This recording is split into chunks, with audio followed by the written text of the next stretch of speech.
ನಮಸ್ಕಾರ. ವರನಂದಿಶ ಯೂಟ್ಯೂಬ್ ಚಾನಲ್ಗೆ ಸ್ವಾಗತ. ನಾನು ಪಲ್ಲವಿ ಭಟ್. ಶ್ರಾವಣ ಮಾಸದ ಪ್ರಯುಕ್ತ ಮಹಿಳೆಯರಿಗೆ ಹಾಗೂ ಕಾಲೇಜು ವಿದ್ಯಾರ್ಥಿನಿಗಳಿಗೆ ರಾಜ್ಯ ಮಟ್ಟದ ವರ್ಣರಂಜಿತ ಹೂವಿನ ರಂಗೋಲಿ ಸ್ಪರ್ಧೆ. ರಾಣೆಬೆನ್ನೂರು ನಗರದ ಜನಪರವಾಣಿ ಪ್ರಕಾಶನ ಹಾಗೂ ಜನಪರವಾಣಿ ಮಹಿಳಾ ಸಕಲ ಕಲಾ ಸೃಜನಾತ್ಮಕ ಸಿರಿ ಸಂಸ್ಥೆಯ ವತಿಯಿಂದ ಶ್ರಾವಣ ಮಾಸದ ಪ್ರಯುಕ್ತ ಮಹಿಳೆಯರಿಗೆ ಕಾಲೇಜು ವಿದ್ಯಾರ್ಥಿನಿಗಳಿಗೆ ರಾಜ್ಯ ಮಟ್ಟದ ವರ್ಣರಂಜಿತ ಹೂವಿನ ರಂಗೋಲಿ ಸ್ಪರ್ಧೆಯನ್ನು ಆನ್ಲೈನ್ ಡಿಜಿಟಲ್ ಮೂಲಕ ಹಮ್ಮಿಕೊಳ್ಳಲಾಗಿದೆ ಎಂದು ಮೂಡಬಿದಿರೆ ಹೋಲಿ ರೋಸರಿ ಪ್ರೌಢಶಾಲೆಯ ಕನ್ನಡ ಅಧ್ಯಾಪಕರಾದ ಡಾಕ್ಟರ್ ರಾಮಕೃಷ್ಣ ಶಿರೂರು ಅವರು ತಿಳಿಸಿದ್ದಾರೆ.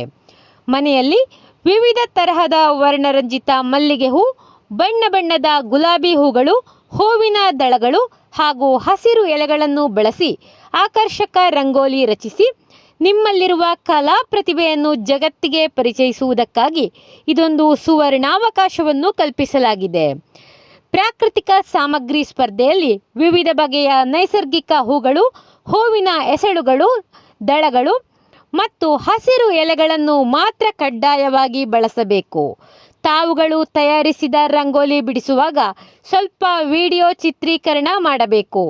ನಂತರ ಸಂಪೂರ್ಣ ಮುಗಿದ ಬಳಿಕ ರಂಗೋಲಿಯ 1 ಅಥವಾ 2 ಸೆಕೆಂಡ್ ವಿಡಿಯೋ ಹಾಗೂ ಸ್ಪಷ್ಟವಾದ ಫೋಟೋ ತೆಗೆದು ನಿಮ್ಮ ಸಂಪೂರ್ಣ ಹೆಸರು, ಊರು, ಜಿಲ್ಲೆಯ ವಿವರದೊಂದಿಗೆ ವಾಟ್ಸಪ್ ಸಂಖ್ಯೆಗೆ ಕಳುಹಿಸಿಕೊಡಬೇಕು. ಕಳುಹಿಸಿಕೊಡಬೇಕಾದ ಪ್ರಕಾಶಕರಾದ ಬಸವರಾಜ ಬಾಗೇವಾಡಿ ಮಠ ಅವರ ವಾಟ್ಸಪ್ ಸಂಖ್ಯೆ 99030318550.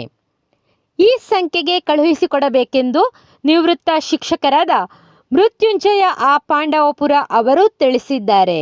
ಕಾಲೇಜು ವಿದ್ಯಾರ್ಥಿನಿಯರು ಕಳುಹಿಸುವಾಗ ತಮ್ಮ ಸಂಪೂರ್ಣ ಹೆಸರು, ಊರು, ತಾಲೂಕು, ಜಿಲ್ಲೆ, ಕಾಲೇಜಿನ ಹೆಸರು ಮತ್ತು ಮೊಬೈಲ್ ಅಥವಾ ವಾಟ್ಸಪ್ ಸಂಖ್ಯೆಯನ್ನು ಕಡ್ಡಾಯವಾಗಿ ಕಳುಹಿಸಬೇಕು.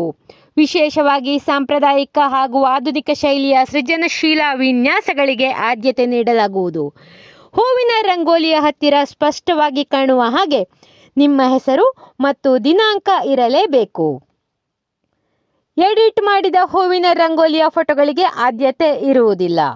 ಚಿತ್ರವನ್ನು ಕಳುಹಿಸಿಕೊಡಲು ಕೊನೆಯ ದಿನಾಂಕ 15/8/2026 ಒಳಗೆ ಕಳುಹಿಸಿಕೊಡಬೇಕು ಎಂದು ತೀರ್ಪುಗಾರರಾದ ಶ್ರೀಮತಿ ಉಷಾರಾಣಿ ಮೈಸೂರು ಅವರು ಪ್ರಕಟಣೆಯಲ್ಲಿ ತಿಳಿಸಿದ್ದಾರೆ.